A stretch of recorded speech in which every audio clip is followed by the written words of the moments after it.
Hello, it is 9 p.m. in Art. This time to English New Edition. For tonight headlines, we have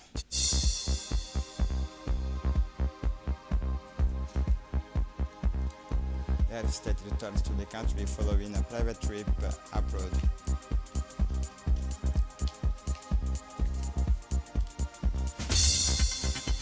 Voices raised at the United Nations against the war in the Middle East. Welcome to our newsroom. The head of state returns home after a private trip abroad. The President of the Republic, His Excellency Ismail Omar Guelleh, returned to the country earlier yesterday evening after a private trip to France. By thus concluding his personal agenda, President Guelleh is giving a strong signal of his determination to devote himself fully to the affairs of state and to mobilize all his energy to meet the challenges facing our countries and our people.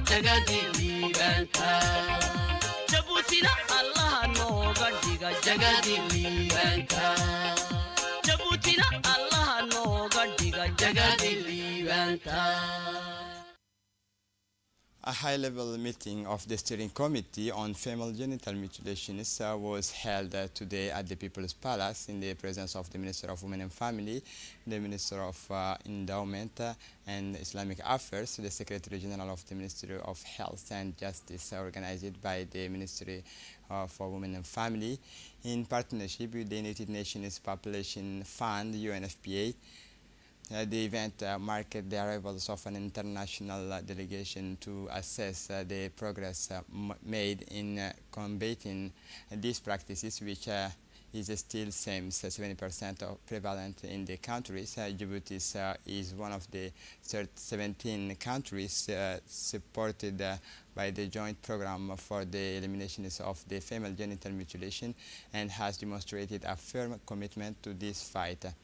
Comprehensive Health National, the Minister of Women and Family, said that the challenges of the social norms and with the support of the joint programs and integrated national strategy, this which charity protecting and for his part, the Minister of Endowment and Islamic Affairs, Mumin Hassan Barre, said that these initiatives are part of an inclusive approach aimed at raising awareness among local populations of the physical and psychological danger associated with the mutilations. With the support of the joint programs and other international partners, Djibouti is stepping up its effort to accelerate the abandonment of these practices through the implementation of an integrated national strategy. For her part, the Minister of Women and Family, Muna Osmana, then said that this approach is based on non-collaborations between the government, civil society, international organizations, and communities with a shared commitment to eradicate female genital mutilations and protecting the fundamental rights of girls and women. Today, September 13, 2024, at the Djibouti Palace Kempinski was the official launch of the Cruise Djibouti project, a key initiative to strengthen the country's resilience to the hazardous hydrometeorological project developed in partnership with the national institutions and international organizations aims to improve the multi-hazard early warning systems while promoting better preparedness and response to climate-related disasters. The project is structured around key outcomes and the implementation of accessible preparedness and response plans, as well as the development of an awareness-raising program and the stakeholders training while taking into account the gender dimensions through this project. The Meteorological Agency, in collaboration with the actors such as CERD and Executive Secretariat for Risks and Disasters, will benefit from significant support to improve its infrastructure and human capacity. The launch also served to highlight the central role of local organizations such as the Djibouti Red Crescent in implementing on the ground. The presence of the eminent figures such as Hassan Muhammad Arbahim, Minister of Transport and Infrastructure, Muhammad Ismail Noor, Director of the National Meteorological Agency, and Muhammad Jaluddin, Director of CERD, underlined the commitment of national institutions. Mr. Jose Barahona, United Nations Resident Coordinator, also reiterated the importance of international support, notably through the World Meteorological Organization and the UN Offices for Disaster Risk Reductions for the success of this initiative. For his part, the General Director of the National Meteorological Agency, Muhammad Ismail Noor, has said that the project developed in partnership with the national institutions and international organizations aims to improve multi-hazard early warning systems while promoting better preparedness and response to climate-related disasters.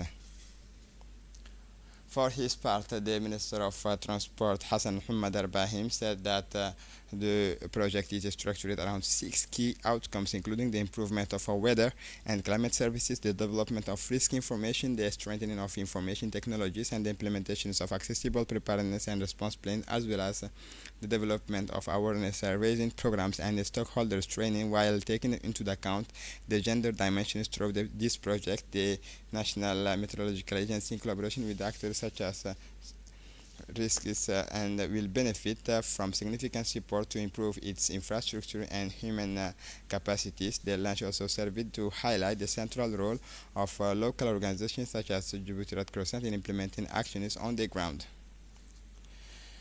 The Minister of Trade and Tourism, Mohamed Warsama Adiriye, chaired a workshop this morning to present a mega project to promote tourism in the Republic of Djibouti led by a Chinese group. The project involves the development and embellishment of several tourist sites, including Musha Island and Maskali Island. On these occasions, the Chinese group presented to the minister the ins and outs of this mega tourism project, including all its economic and environmental aspects. The minister was accompanied by his close collaborator, including the Secretary General of the Ministry, Ali Dawood, and Mr. Usman Abdi Muhammad, Director General of the National Tourism Agency. After the presentation, the minister and the staff present at the workshop were able to react to the contents of these emblematic reactions.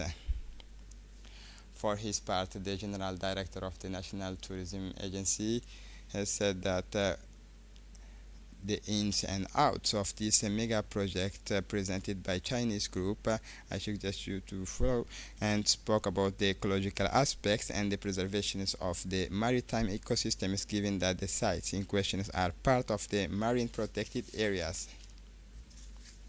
The Minister of Commerce executives meeting with the Zelekaf delegation. Kempinski Palace Hotels was the venue of today for an important meeting between senior staff from the Ministry of Trade and the delegation from the Continental African Free Trade Area, who have been on our commission in Djibouti for the past week.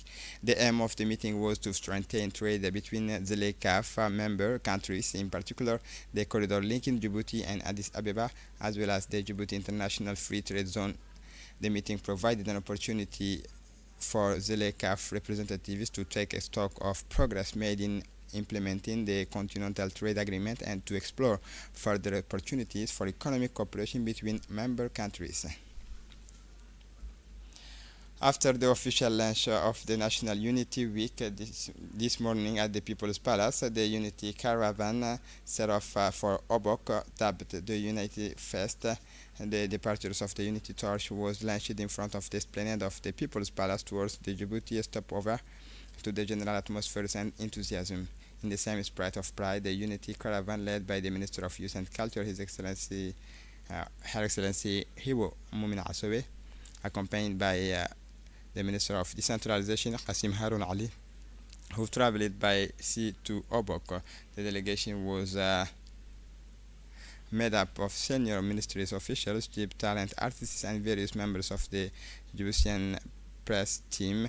In an atmosphere of joy and fraternity, the participants embarked in a lunches provided by the Coast Guard Command, as you can see on these images. On arrival in Obok, and the Coast Guard Command, as you see, the delegation led by the Minister of Youth and Culture, accompanied by her colleagues in charge of decentralization, was warmly welcomed by the local authorities, notably the prefect of the Obok region, Musa Adan Migane, the president of the Obok Regional Council, Muhammad Humad Ismail, as well as members of the parliament and elders from Obok, was entrusted to a young Obok who carried it to the perfect residence, to the cheers and applause of the Oboko population.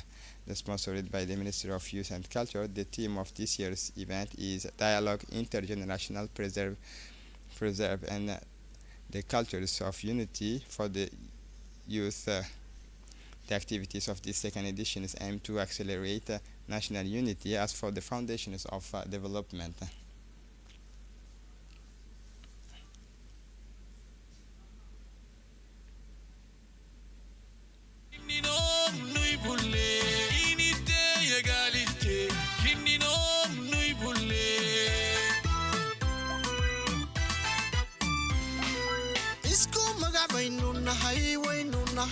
mid quraanahay meel baan wax ku wada cunaa nabadaan wada maalnaa meel baan wax ku wada cunaa nabadaan wada maalnaa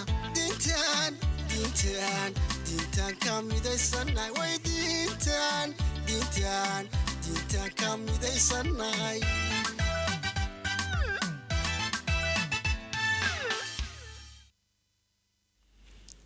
The Minister of Decentralization, Qasim Harun Ali, said that the activities of this second edition aim to celebrate national unity as the foundation of development, while enabling young participants from 3 communes of the capital and 5 regions of the interior to get closer to each other, to get to know each other better, and to share the cultures of solidarity, fraternity, unity, and social cohesion between communities in general and between the country's young people in particular. The aim is to provide them with a platforms for meeting and exchanges ideas, in particular through workshops and debates. For her part, the Minister of Culture, Hibo Mumin Asowe, said that the activities of this second edition aim to celebrate national unity as the foundation of development. The aim is to provide them with a platforms for meeting and exchanges ideas. This morning, the National Archives served as an auditorium for a solemn event, the transfer of the second batch of presidential archives. The ceremony brought together dignitaries, political leaders, and cultural figures, all present to celebrate an act that goes far beyond a mere administrative formality, the safeguarding of our collective memory. Over 115 books of physical documents along with their digital versions were officially handed over to the National Archives. These archives are more than just files. They embody key moments in our history, strategic decisions, and struggles that have marked the courses of our nation. Each document bears witnesses to the challenges overcome and crucial choices made by our leaders, offering a valuable perspectives on Djibouti's evolution made by our leaders. Indeed, this is a major step forward by transforming these documents into digital format. The aim is to ensure not only their preservation but also their accessibility to the general public and researcher. This process preserves the integrity of the information while making it easier to consult. Thanks to this initiative, citizens will be able to explore our past, contributing to a better understanding of our national identity. The ceremony was also marked by the signing of the payment slips, moments of formality that resonate as the commitment for the future. the director of the Islamic Institute of Djibouti, affiliated to Imam Mohammed bin Saudi Islamic University, Dr. Saleh bin Saeed Al Shahri, extend his most sincere congratulations to His Excellency the President of the President of the University, Professor Ahmed bin Salim Al Amri, and his entire staff on the occasions of the inclusion of 26 researchers from university in the list of 2% most distinguished and influential researchers in the world, according to the Stanford University Scientists ranking for the year 2024. For his part, His Excellency the University President congratulated the researchers whose names appears among the 2% most cited scientists worldwide, expressing his gratitude to these scientists who, thanks to their pioneering and outstanding research, have contributed to raising the university's name to international levels. He also pointed out that the steady increase in the number of university members featured in the recent versions. A fire broke out late morning at the University of Djibouti Site 3 next to the Lycée d'État. The smoke from the site of the fires was visible from a distance. University officials were all mobilized following the fires that broke out in the first buildings of the entrances to the university, which was being used as a material depot. As a precautionary measures, all students at the university site 3 were evacuated, as were the pupils at the high school, due to the smoke that had invaded the surrounding area. The interventions of the fire department under the orders of the Deputy Director of Civil Protection, Colonel Abdul Qadir Abayazid, was swift to put an end to the fires, which, according to the initial report, Electrical Origin Road Safety intervened to regulate the traffic on the spot. Elements of the harmonica companies in charge of security provided first aid, and electricity was cut off to prevent the fires from spreading. The main authorities, including the Minister of Education Mustafa Muhammad Mahmoud, the Prefect of the city Abdi Sikiye, and the Colonel of the Protection went to site to supervise the interventions of the firefighter who were effective to extinguish the fire. For the international scene, delegates attending in the United Nations General Assembly in New York urged the party in the Middle East to stop fighting against a backdrop of rising tensions between Israel and Hezbollah. The foreign ministers of Indonesia, Denmark, Trinidad and Tobago called for an immediate ceasefire. Hamas terrorism has triggered a spiral of human suffering and regional instability. The humanitarian situation in Gaza is catastrophic, and the human suffering unbearable. Hundreds of thousands of people have been displaced throughout the region, and there is a very, very real risk of all-out regional war affecting not only the people of the region, but each and every one of us. This has to stop, and it has to stop now. The Egyptian foreign minister was at the podium at the United Nations General Assembly on Saturday. Badr Abdulati formally indicated his country's support for the United Nations reform project aimed at granting Africa 2 permanent seats on the Security Council. We cannot accept that Africa and Arab states do not have a permanent representative on the Security Councils and do not enjoy the prerogatives that go with it. We support that the third declarations and Ezulwini consensus to repair this historical injustice done to the African continent, declared Badr Abdulati, Egyptian Minister of Foreign Affairs. The Egyptian diplomat also made clear Cairo formal opposition is to what he called forced displacement or population transfer in an attempt to resolve the Palestinian question. And this is it for the news. Thanks for watching us. Have a good evening.